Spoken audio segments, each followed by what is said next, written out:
right, here we go. It is podcasting time. The We Will Fix It podcast is what you're listening to. Colin Thomas from We Will Fix It Dubai is here. We're at the Rove Hotel.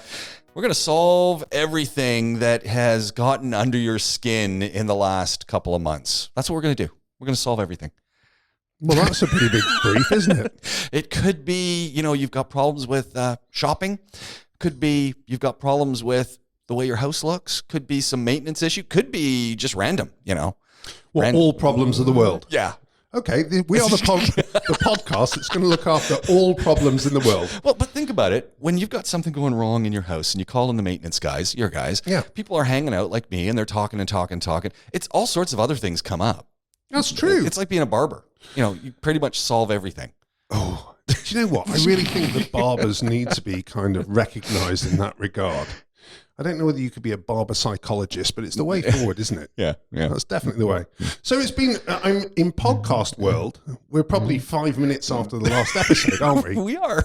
However, how dare you leave me for, how long has it been? Has it been a full 2 months? No. Yeah, it has. But That's this ridiculous. is the best thing. I get back from the summer and I got folks saying, man, you've been busy over the summer here. And I'm going, oh, yes, I have. Oh, yes. I've been flat out.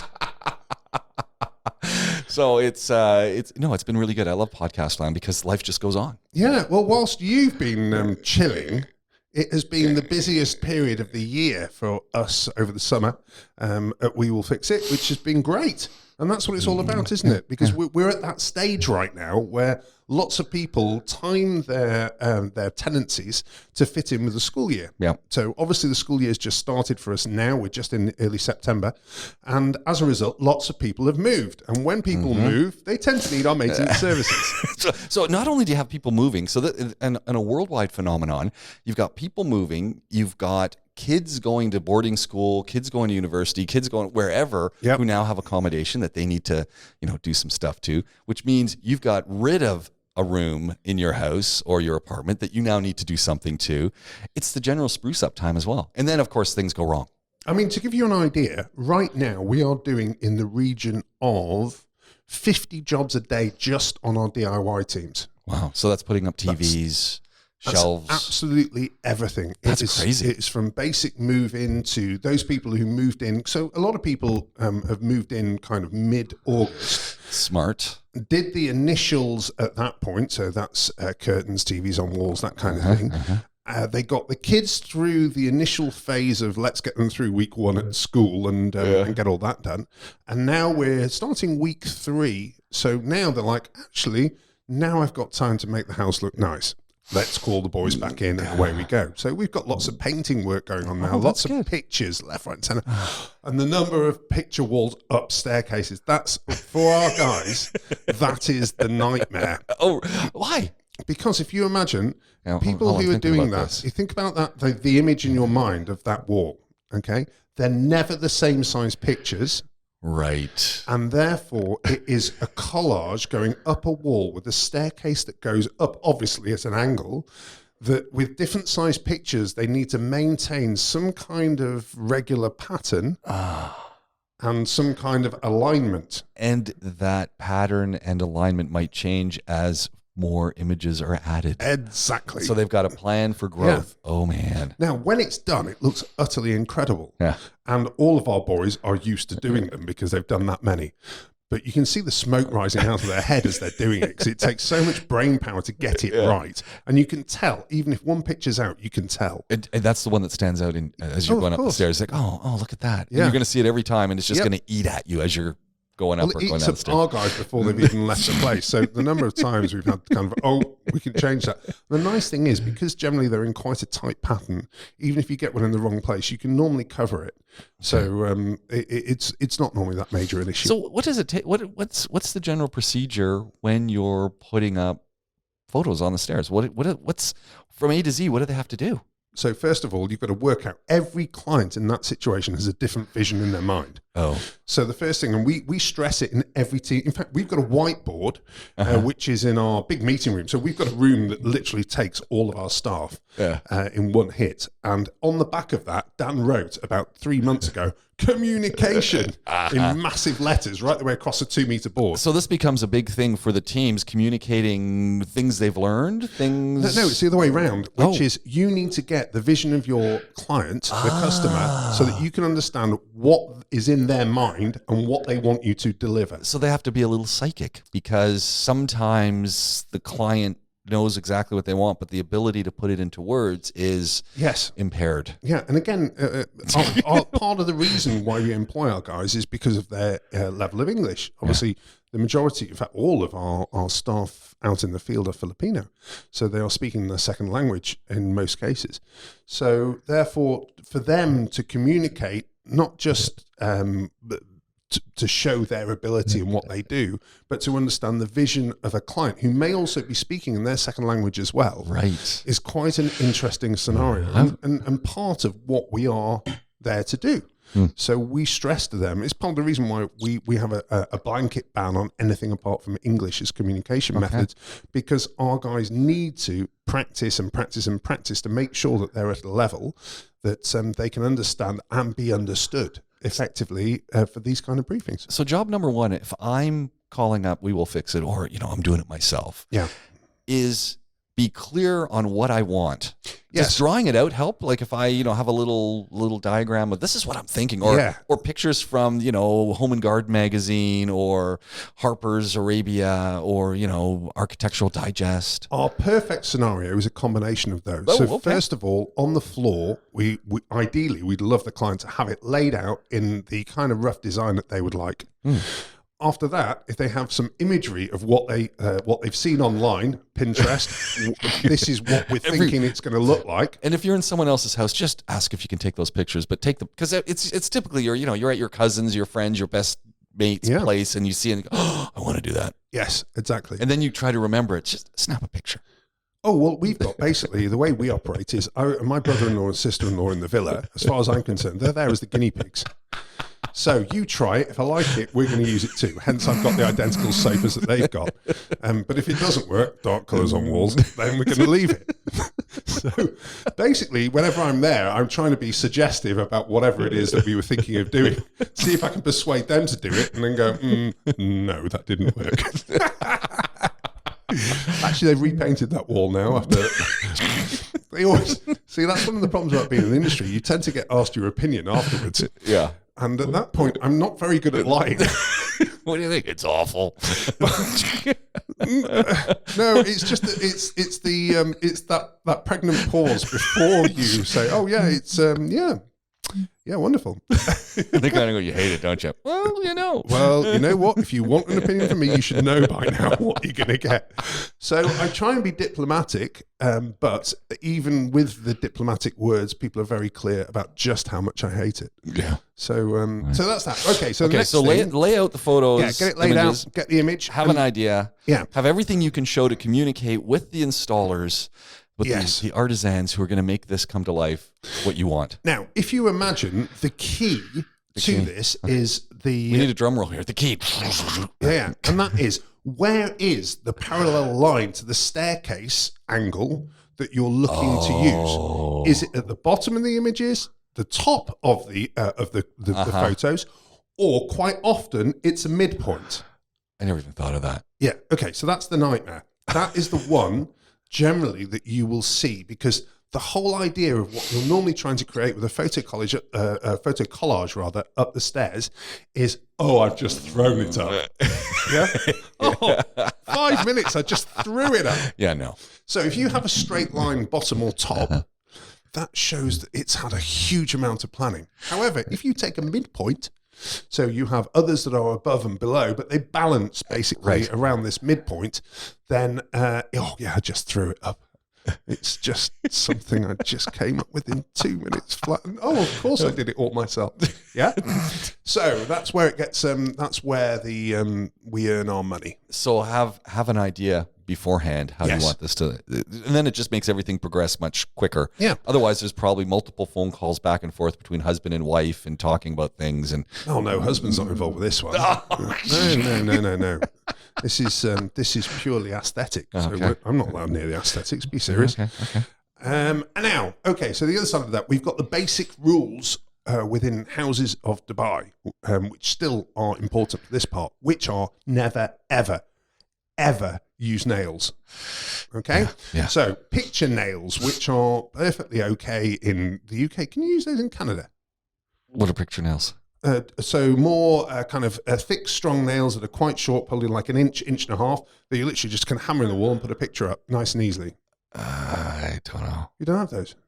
No. How would you hang a picture in Canada? Well, it's drywall, so Okay. So in which case, butterfly clips. That route. Yeah. Okay, yeah. Well, no, they're still perfectly useful until you try and hang a TV, which I have done. Oh no. In fact, we've talked about this before. Do you remember the dentist where we hung one on a ceiling above customers, and that looks pretty scary. But at the end of the day, because my insurance was involved, the amount of support behind that, literally, you spread that one out over the whole ceiling. To put a trapeze on that thing. Oh yeah, we've done all sorts in that regard. So the nails are the concrete nails that you can buy here. They're readily available. They're like $5 for a box of like 1,500, right? Don't ever use them. Yeah, ever. No, it's a definite. You must drill. Otherwise, you end up with these blast holes that are 2 inches wide, and you have a real problem on your hands. Yeah. And you won't know about your blast hole most of the time until you're taking it out. And then at that point, it will crumble away with it. And we're talking 9 times out of 10 here. This isn't it might happen. Yeah. It will happen, without a doubt. Even if you've done 2 or 3, you will have that effect, without a doubt. Back home, dead easy. Use it all the time. Not here, without a doubt. So, drill a hole, normally 6 mil is about right. Okay. That's small. And then, it is. It's all you need, unless you go in structural. But for a picture, unless it's a big, heavy mirror, you don't need anything too big. At that point, just a simple screw going straight into a plug, and you are ready to roll. Okay. Yeah, I can do it in under a minute, the whole process. So it's just having everything planned so that you know where you're going, mirror it on the wall. You've got your line drawn. Now, do the boys draw a line, physically draw a guiding line on the wall when they do it? Rarely. Okay. Very rarely, if you imagine. Because when you're starting that process, you don't know exactly where your pictures would be to cover the line. Right. So they would normally use individual measurement points as they're doing it. All right. So that way they don't actually have to do much more than a single pencil mark, a dot. That's as much as you'd want. And you said, you got 50 crews out doing DIY. No, 10 crews, 50 jobs a day. Okay, so they normally do 5 each. Right. Yeah. So they've done a few of these. So the guys who are putting these up, this is a repetitive action activity. Yeah. So they got experiences. Exactly. Yeah, we've done plenty of these. This is not, it's painful because it takes, everyone's different, so they need to be switched on while they're doing it. Yeah. But it's a regular occurrence for us. So if it's all planned out, the message I'm hearing is if I've done my homework before your guys come in, this can speed up the process, and then they'll know what's expected. Yeah. And I'm going to get what I've got in my head. Yes, and that is 10% of our customers. 10%, really? Yeah, literally. Normally, there's the packs of IKEA frames. There's a bunch of pictures. Not sure whether they fit. I didn't really check it beforehand. Off you go, boys. I'm out of here.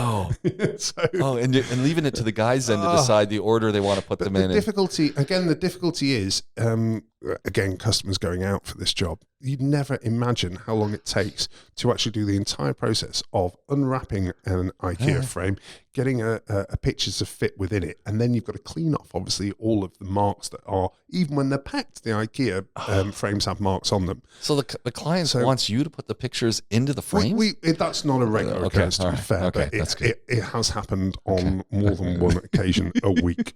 A week? Well, we do quite a lot of these. Okay, sure. So yes, that does definitely happen. Yeah. So if I'm planning this out in my head, just, a typical job, maybe I've got, 15 photos I want to put up on my staircase. Yeah. If I've planned it out, what's, generally speaking, am I looking at a couple hours? Yeah, a couple of hours for that. Couple hours. Yeah. Okay. Nice. Generally speaking. Assuming, again, the variation in size of the pictures will affect that. Yeah. If they are pretty standard in terms of size, then it makes it a lot more easy to arrange. Oh, okay. Easy. Yeah. Nice. Without a doubt. I'm going to share this. We had a nice conversation that if you've listened to this podcast, you've heard it very recently about vacations and summer and air conditioning. And we had a good talk. My advice didn't work out, did it, James? Let's be honest. The advice was sage. It worked excellent. Everything should have gone as planned. In fact, when we got home and we get into our house, and so the first thing happens is I'm opening. So we got two things we're going to talk about. First, we're going to talk about AC, but second, we're going to talk about gates because yes. First, I couldn't get in the gate. Ooh. Well, I have two gates, thankfully. Well, one of them I couldn't get in. And it was like, oh, really? Like, come on. And, and it's late at night. And fortunately, I didn't have any children with me because that would have added to it. But I get into the house and the advice was leave a unit on downstairs, leave a unit on upstairs, open up your doors, maybe keep an extractor fan on, maybe keep the fan on, have it set at, I don't know, 28, 29. Yeah, well, there's a little bit, what I actually said was just one upstairs. Right, yeah. For the simple reason that cooler air is obviously going to go down, and that will help the process of circulation. So I left one. Please tell me it's your downstairs one that failed. No, so I left one on upstairs, one on downstairs. Get in. I was, oh, this is nice.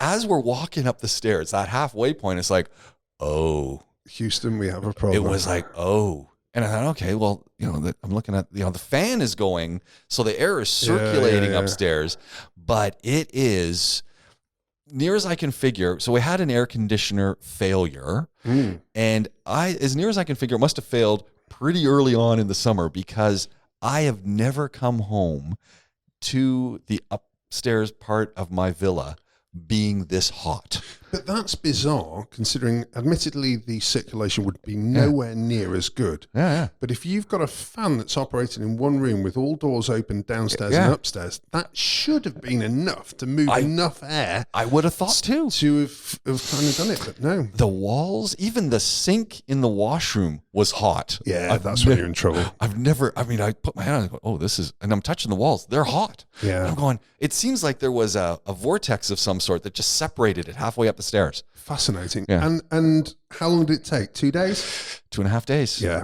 And it was like, we got to be joking. So what happened? And this was, who would have known this? There's no way to plan for this.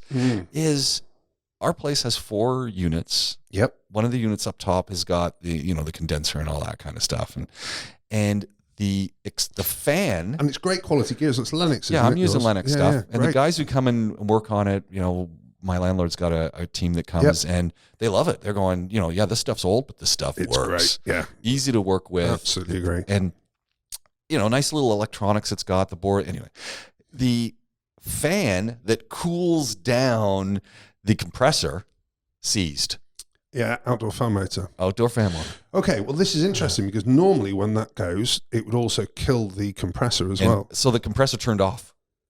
Oh, it tripped. Yeah. Hallelujah. That's the perfect scenario. Yeah. So it worked perfectly. That rarely happens. Yeah. So the fan stopped working. The compressor doesn't work either. It's turned it off. It's going, nope, not going to work. Lennox, you got to love these guys. Yeah, so I had no air conditioning on the upstairs part of the villa, just the internal fan in the roof going. But that's a really, really rare save. Well done, Lennox. Yeah. So I was really happy. And the best part was, and this was, and I kind of was up there. So I'm like that guy who's up on the roof with the guys, right? Yeah. Even though it's hot, it's like, don't worry, I'm coming up to have a chat and let's go through. Oh, great. Thanks. Let's go through the process here. Just explain to me what you're doing. Because that's interesting. They think you're checking up on them, and that is their worst nightmare. Yeah. And so anyways, the guy says, okay, we got to take the fan. And I'm going, okay, that's cool. And I'm looking at him going, I'm thinking self-preservation at this point. Yes. Because the master bedroom is an oven. My wife wants to be back in her bed after a summer. Oh, wow. And that room is so hot, and they want to take the fan to go and fix the motor, which they did. They were back really quick, a day. But he says it could be a day, could be 2. And I'm going. And they've done a repair on it, yeah? Yeah, but so I'm up on the roof and they're taking the fan and they actually brought a new one. They brought a new motor. Okay, hallelujah. But I'm up there and it's going to take 2 days. And I'm going, so I'm going to be 2 more days without AC in the master bedroom. I've already slept outside of there when my wife, and I'm going, I can do it. My wife's going to kill me. And so I'm looking over, and because I got 4 units, I say, so I got 2 units downstairs, 2 units upstairs. I know what you're about to do. So I said to the dude, they're matching so you can swap. They're all the same. I said, can't you just lift off the fan off one, put it on this one, and then put the fan, and the guy looks at me and goes, that's a really good idea. You can do it that way. And it just, because it's just you unscrew it, 4 screws. Yeah, absolutely. 3 little clips. 20 minutes. Plug it. Not even. Took him a minute. Wow. Just, there's 4 little screws on the top. It just, he goes into the box and he pull 3 little alligator clips or whatever, these little clip things that go around, and put them back in. Came on. Oh, I've got it. So that way. Yeah, okay. And then it took 2.5 days to bring the temperature down. Yeah, but you've also got, if you imagine, you've obviously got leakage from that route, and you haven't got the other one working as well. Yeah. But still, that's not bad. Yeah, no. So cool. So I had the other. So there's 2 units upstairs. I had them both going. Yep. And it finally cooled it down. It wasn't the room so much. It was all the walls and everything. I couldn't believe how hot they were. We had the usual deluge as people came back toward late August, which was, I've got home and my AC's not working. Yeah. And for all of our essential customers, we would go there, and the standard thing is temperature guns, that you're actually measuring the temperature that's coming out of the coil itself. If it's sub 16, you know that things are all right. Yeah. And make sure they leave it on in the meantime. Next morning, you're not going to believe it. You guys come in and checking our AC has fixed it. Yeah. Nope, that's not how it works. But this is the standard thing. Yeah. So we get this the whole time. And we said, I had to brief, because we've got quite a new bookings team at the moment. Oh, okay. The majority of the guys are quite new. I said, look, this is coming. When it happens, don't be surprised. And you've got to show knowledge. So what we are going to show is, we're going to say to people, okay, this is what we think is happening, which is your walls are very hot, and therefore it's going to take time for it to cool. And it's going to take quite a lot of time for it to cool. However, we can happily come out to see you. And at that point, what we will do is use our laser temperature gauge to measure the temperature coming out of the coil itself. And at that point, if there is a problem, of course, we will get on with this. But be aware, there is a very good chance that this is simply this scenario. So totally up to you. Or you can wait until the morning and see if there is any improvement. Totally your call. And generally speaking, people will take enough of a breath for 8 or 10 hours just to see whether or not there is a start of an improvement. And 9 times out of 10, there is. Yeah. It's not as bad as people would imagine. It's not as bad as having a seized outdoor fan motor. Yeah, but we got it all fixed. I was happy about that. Good news. No, otherwise there were there was nothing went wrong. Yeah, but you're very proactive in the way that you are involved with the maintenance at your place. Yeah. Quite a lot of people really aren't. And that's where it gets a little bit more scary. But, I'm not complaining. It's great for us, without a doubt.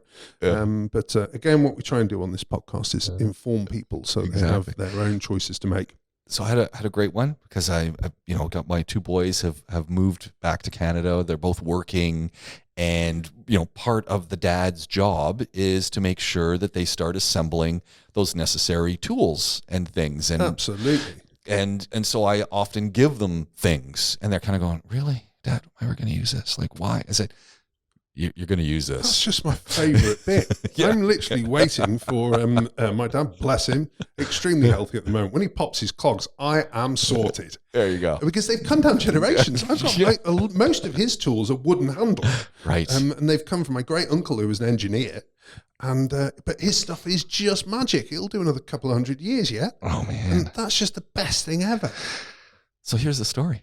So my son my oldest son has got he's got a very small apartment. Let's say a studio, but he has decorated this thing beautifully. He's got skateboards on the walls, and he's quite the Star Wars geek. So he's got lightsabers, but not those, the plastic ones. He's, these are serious investment collector lightsabers and helmets. And so he bought another set. He acquired another set, some of them when we went to Disney in the summer. And the Star Wars area that's in, I don't know what it's called, Hollywood or whatever, the Star Wars thing that they have built, spectacular. Wow. If you're a Star Wars fan, it's like going home. It's like you've walked in to Star Wars. Of course, because Disney now own Lucasfilm, don't they? Oh, yes. So they built, in California and in Florida, they have built a Star Wars land. I don't know what they call it, but it was phenomenal. I bet. It was phenomenal. So anyway, he buys some lightsabers with the idea being, I'm mounting these on the wall. Now, of course, I also want to be able to take them off, but I want to have them on display. And so he buys, as we've been talking about, buys some buy some hardware online. The hardware comes, it's just the hardware. No screws, no nothing. Eyes roll into the back of the head. There's nothing more infuriating than that, isn't there? And I get a note, Dad, those wall plugs you got me? They came into great use. Yay. And the boxes of screws that you never know when you're going to need the screws that go with it. It's like, all there. Fantastic. And well done, Dad. Yeah. So it's keep, just keep supplying the stuff. Yeah. And we're at that earlier stage where we really are just trying to get the kids interested in that kind of stuff. And it's been Dylan's birthday, actually, a couple of days ago. Happy birthday. 11. Do we need to sing? 11 years old. No. How did that happen? Crazy, isn't it? But the present from Grandpa and Granny. Hold on. Let me guess. Reciprocating saw? Oh, yeah. Well, I was thinking about that. But you know what? It's a little bit too tempting to use that for other purposes, so maybe not. Come home, the banister gone. Yeah. Sister's bed gone. Yes, wife gone. No, don't go there. So what he got was a meccano set. Oh. Which is just amazing. Do you have meccano in? Yes. Yeah, right. Okay. So for me, meccano was old school. Absolutely. Do people still buy a lot of meccano sets? Yes. Okay. Now, what's odd is we've now got 3 generations of ridiculously strong memories of meccano. My dad, when he was in the same, very similar age, he got a set given to him. When I was that age, Dad got me a set. And now to have the 3rd generation, and meccano's massive. We got it on Amazon, literally 24 hours delivery. But now, instead of it being just an open kit where you work out what you're doing, you get 27 different model designs to make out of what you get. Do they have the electric motors in these ones too? Yes, they do. Nice. Yeah. Nice. So it's absolutely amazing. Obviously, all the connectors are much simpler than they used to be, and all bespoke. It's almost like bolts and nuts well, it and used stuff. To be bolts and nuts, exactly. But it gave you, I must say, I'm kind of negative about that because it gave you that initial knowledge of standard nuts and bolts and how to use them, and a spanner and all that kind of stuff. And it really made you think. Whereas this one is a little bit more prescriptive in the way that it's used. But the nice thing is we've got Grandpa coming out only in a couple of weeks. Oh, good. And Dylan was absolutely adamant as soon as he did it that I'm building this with Grandpa, which at that point, big lump in throat, and went, my goodness, you're not going to know what that means to him. So it's going to be quite something. Wonderful. That's really cool. Yeah, so it's just, how to seed that. It's so easy these days to kind of forget and just say, I'm just going to look at stuff online. And I think that having the meccano set or working on stuff or doing a little bit of renos because of YouTube, it gives you a little bit of a tip on, how do I start? Where do I get started? Just keeping in mind that the people on YouTube typically are pretty good at doing these things. Yes, but then you think about it now, and there is actually a heck of a lot more support than probably there used to be. Yeah. We've got STEAM in schools. Is it STEAM or STEM? STEM, that's it. We've got STEM classes in schools where kids are introduced to all this kind of stuff. You've got Lego Technic, and before that you've got Duplo Technic, which is Duplo Technic, sure. The kids range. So it's basically now you can go from Duplo at kind of 4 or 5 to Lego Technic by the time they're 7. Yeah. Ruby, my 7-year-old, when she was 5, she was building the stuff designed for 7-year-olds and quite technical bits and really enjoying it. So we're now trying to push it at both ages, so that they keep this whole practicality about them as they get older, because that skill has been lost. There's the age-old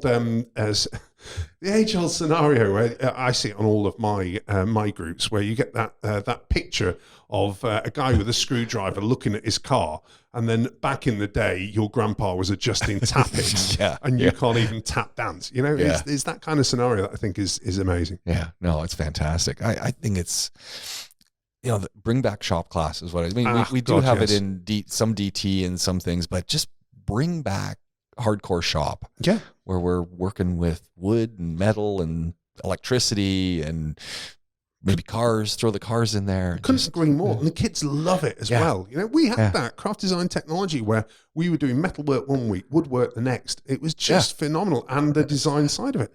And it was brilliant. It was really, really good. And then as soon as you get serious with, for us, GCSEs and A-levels, all that gets dropped. Yeah. And it's not valued in the same way. But the reality now is, who is it who really earns the big bucks and is always staying employed? It's the engineers. Yeah. Yeah. I mean, my mates who are engineers, they are just literally hopping job to job. You know what? Someone just offered me 50% more again. Yeah, I can understand why. And it's a constant scenario. They're always in demand. Yeah. Yet, as a society, we think that maths is more important than the practical side. We want to train the manager who's going to sit at the desk and then have a sore back. And you want people who are capable of thinking these days. I was thinking about this just this morning, which something that I'm really proud of is the fact that, my kids are real thinkers. They're not necessarily the best learners in the world, but my goodness, can they apply what they do learn and effectively. And I really see the value in that massively. Oh, man, that's incredible. Yeah. Speaking about learning about technology and learning skills, I want to jump back for a second. This is not in the notes. You hire, as you said, you got a great Filipino crew that goes out. So what kind of training are they coming to you with? Yep. And what kind of onboarding, professional development training do you continue to give these folks to polish the skills, share the skills, refine the skills? Yeah. There's a lot there. Okay, I'm going to go get a coffee. You just start talking. See, this one's really interesting. Very, very rarely do we actually get DIY techs joining our company. We've had a few, but then what happens what's the skill base they're coming to you with? They are our drivers. What? So we develop right the way from the very beginning. So the first stages for a driver with us is to identify, so they will go as a driver alongside a DIY tech. And at that point, we will rotate anyone that's new through my senior DIY guys, who all used to be drivers now. Okay. Actually, no, apart from, I think I've got one guy who came to us with that skill set, having done, I think he worked for IKEA actually, doing, that kind of stuff. Right. Again, a very specific element that we then had to train all the rest for him.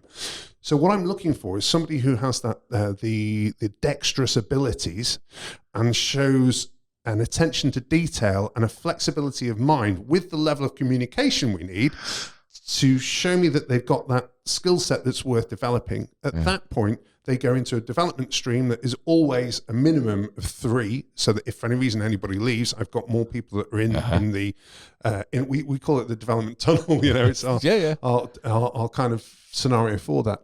And they will sit and be constantly rotated amongst our DIY techs, because obviously everybody has different skills that we want them to use. That is ongoing, it's permanent. So therefore, if anyone ever leaves, I always have somebody that is ready to go. Now, back in the day, at the very beginning, we were really lucky. We got 2 or 3 guys, which was just all we needed at that point. And because we as a company back in 2008 were brand new, we had to get guys who already had that skill. So it was people who were working at schools and doing maintenance for smaller schools, where they were needing to do all of the different stuff themselves, because there wasn't the budget for other people. So they were used to thinking on their feet and operating. And they kind of started us off, but we started really early with that skills design process, so that now our head of DIY, who was also our deputy head technician, joined us as a driver in 2009. Wow. And now he is the most skilled guy that you will come across. Wow. And is the absolute full package. Nice. And so do you give him a certificate or something? So not that he's going to ever leave, but can he walk away with, something that says, we will fix it, essential maintenance? He will get a reference like no other, without a doubt. And, we make that point for all of the staff that decide to move on for the right reasons, that they will always have our support. Yeah, I got another quick question for you, because this one, we're almost 3 years into this pandemic lifestyle now. And depending on where you are in the world, things are different. And one of the things that I've noticed is we went in some contexts from being super hyper conscious of sterilizing and cleaning and whatnot to pretty lax. And I'm not saying here in the UAE, because I think we're somewhere in the middle with masks, and then people who are saying, why are we wearing masks? And maybe some of the cleaning that was being done, people have realized, why am I doing all that extra clean when maybe it's just nice to be clean? But are you guys still doing sterilizations and that kind of stuff? Do people want it? Or no. It's offered, and it's a free service. It is available in every single van. I know your guys, when they've come to my place, say, do you want us to sterilize it? It's like, dude, I'm okay. Yeah. So it is there, it's available, but hardly anyone, if at all, is interested in that right now. Oddly enough, one of the problems that we're having is trying to get people to accept Dettol as part of our cleaning process for ACs. Why won't they accept Dettol? The smell, apparently, is an issue. But again, original Dettol... It doesn't smell good. Has been. Did you know that was invented in 1932? I absolutely did not. No, me neither, until Dan checked it in a team meeting. We have a standard process, and our standard process involves using Dettol. The reasons for that is really simple, which is, first of all, it has been proven for this long to be utterly, utterly safe. Also, it's Reckitt's Beckins, I always get that name wrong, who are the manufacturing company, massive outfit. If there was something that was going to cause a problem with this product since 1932, we'd know about it by now. Yeah. If you imagine all the specialist chemicals, fair enough, they're combinations of other things, but they have not had anything like the testing that's involved with that. Also, Dettol Original, and not many of the other brands of Dettol and also from other companies, has been tested as effective for the SARS virus. Right. Not tested against COVID-19, but you can make an extrapolation apparently from a medical perspective to tell you it will be effective there. Yeah. So therefore, it's just a no-brainer for me that we would use this. Now, a lot of our technicians had stopped using it because they had so many customers who were complaining about this. So I've just had a very direct conversation with the team to say, the only scenario that you do not use Dettol is when, A, you must have the conversation with the customer about it, and secondly, if they refuse, you need to make a phone call back to the office so that it is marked on their account that we have not use this to get the unit to a safe level. And that would be for every single service that we do and every coil clean. It is the last stage of that process. Interesting. So I'm going back to, so people just don't want it. They don't like the smells. We don't. It's interesting. I know. I do find that really, really kind of odd. Saying that, I think there's a definite hangover from people don't tend to have anything like the number of people in their house that we did pre-pandemic. So, and also you're pretty careful about the group that do come.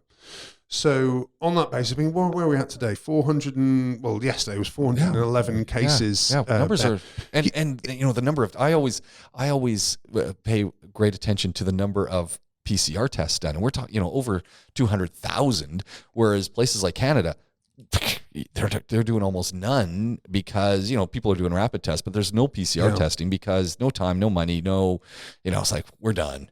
Yeah, but the oddity is, so they don't know how much COVID's around. True. Whereas at least here we have an idea. Yeah, well, we're currently announcing like 18,000 cases in total, which actually is not coming down that quickly, I must say. But we're generally in a good place. Yeah. I mean, we have had a couple of instances recently, not within the company, but of customers. We've been at customers' homes when they've had COVID, which is quite a classic. Absolutely and utterly unacceptable for us as a company. Yeah. Part of our health and safety policy for our own staff precludes us being within properties with people who have COVID. And at that point, we're lateral flow testing and carrying on with PCR straight afterwards for our staff, just so that we can safely get them operational again. But that's something that really has got through to me, I must say. So is there any ongoing things that you're going to keep doing? As you said, just checking where you're going, but is there any changes in the company? From our side, we carry on with all the sterilisation of our own offices, without a doubt. We need to. We're also... PCR testing everyone regularly? Green Alhosens and that kind of stuff? We're not. Okay. We're not. I'm personally uncomfortable with the level that we currently have here of what's classed as a close contact, which is 15 minutes for at less than 2 meters without a mask, is the official line.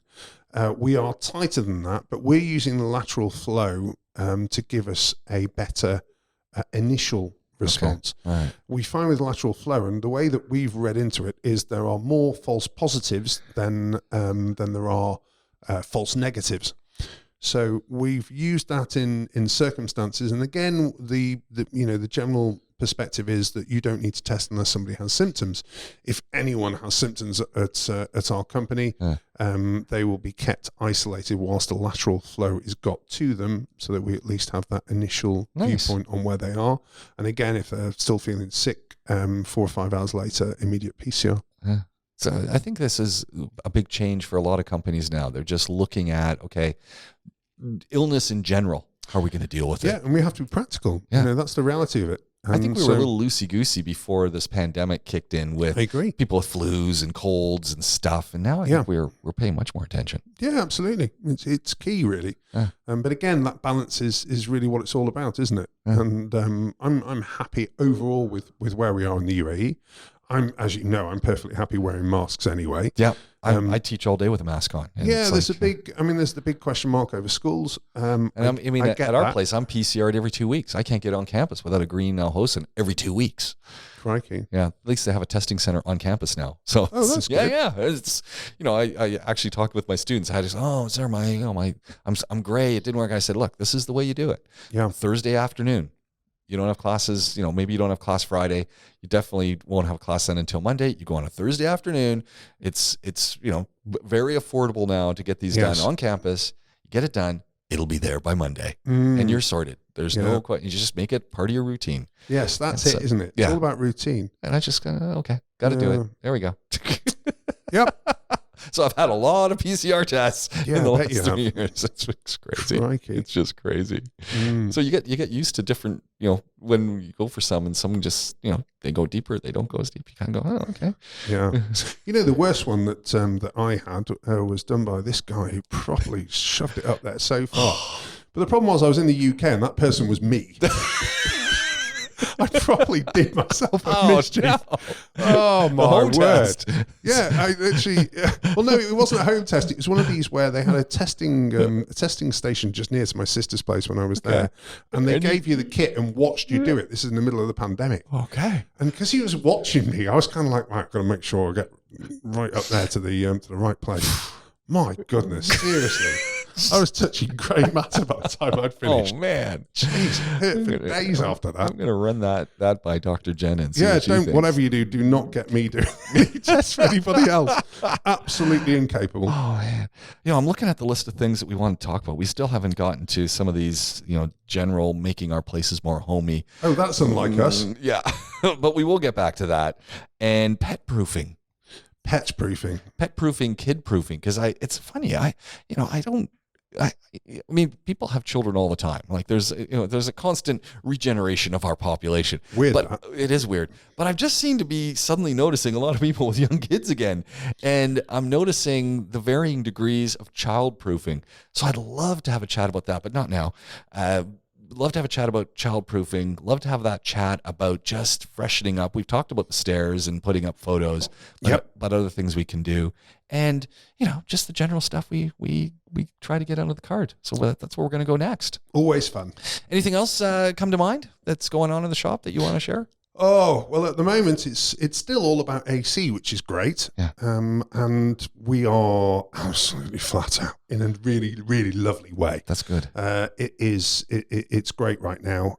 But, the end is kind of in sight. Come mid-October, it all kind of starts to tail off. Which we will remind people is the ideal time to start doing those big services because the prices all come down. Yep. I mean, it will be if you were to do even November, December, January, if you imagine when it's cold, prices come down. Yeah. So if you want to do something that is a deep cleaning, especially, that's the time to get it sorted. And it's cool. I always feel it's great for the guys who are going to go on the roof. It's a little cooler. They're not. The other project that we're actually taking on right now is the full replacement of ACs. We are now doing both conventional and inverter units. We should talk about that completely separate. That in itself is literally an episode, and I've learned a huge amount about that in the last couple of months. We're going to do that the next time around. Great. Next time we get together. And so we'll put that at the top of the list for next time. Great. And deterring birds from my window ledges. I got in trouble over that one, as you well know. Yes. That's an interesting discussion. We're going to have a chat about that because I've been doing some reading and none of it works. So cats. I was thinking, I'm getting a cat. Oh, that being said, hey, this has been a lot of fun as always. Colin Thomas from We Will Fix It and Essential Maintenance Dubai. This is the We Will Fix It podcast. We're going to be back with you really, really soon. Thanks for listening. Colin, talk to you soon. See you.